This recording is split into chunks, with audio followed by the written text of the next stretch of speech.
அதான் வந்து ஹில்ஸில் மட்டும்தான் வரும் அப்படின்னு சொல்லக்கூடிய மெக்சிகன் ஆஷ் வெரைட்டி பார்த்திங்கன்னா அதிகப்படியாக பார்த்திங்கன்னா மலைத்தோட்டங்களில் மட்டும்தான் பார்த்திங்கன்னா வந்துட்டு சக்ஸஸ் ரேட் வந்து ஜாஸ்தியாக இருக்குது. ஆனால் ஹில்ஸில் வரக்கூடிய சுப்ரீம் குர்க்கு, சுப்ரீம் விஸ்வஸ்ரீ அப்படிங்கக்கூடிய வெண்ணெய் பழம் சொல்லக்கூடிய இந்த அவகோடா பிளான்ட்டுகள் பார்த்திங்கன்னா ஒட்டுக்கட்டிய செடிகள், ஒட்டுக்கட்டி இந்த அளவுக்கு தளைஞ்சு வீரிய ரக நாற்றுகள் வந்து பார்த்திங்கன்னா நம்மள்ட்ட வந்து அவைலபிளாக இருக்குது. இதை வந்துட்டு பார்த்திங்கன்னா ஊடுபயிராக வந்து நம்ம வந்து தாராளமாக வந்து சாகுபடி பண்ணலாம். தென்னந்தோப்புகளை தாராளமாக வந்து அவகோடா வந்து நம்ம வந்து சாகுபடி பண்ண முடியும்.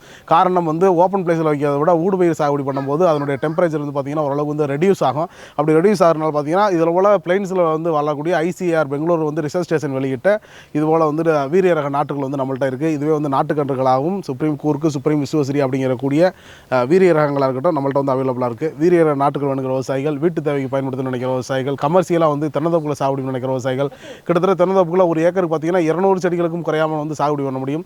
10க்கு 10 இடைவெளியில் பார்த்திங்கன்னா இந்த வெண்ணெய் பழத்தை வந்து சாகுபடி பண்ணலாம். கிட்டத்தட்ட இன்றைக்கி மார்க்கெட்டில் கிலோ வந்து 400 ரூபாய்க்கு குறையாமல் ஒரு பழம் போய்கிட்டு இருக்குன்னா அது இந்த அவகோடான்னு சொல்லக்கூடிய வெண்ணெய் பழம் தான். இதுபோல் வீரிய நாட்டுகள் வேணுங்கிற விவசாயிகள் நிச்சயமாக வந்து உழவி தொடர்பு கொள்ளுங்கள். உழவி என்று உங்களோடு பயணிக்கும். நன்றி, வணக்கம்.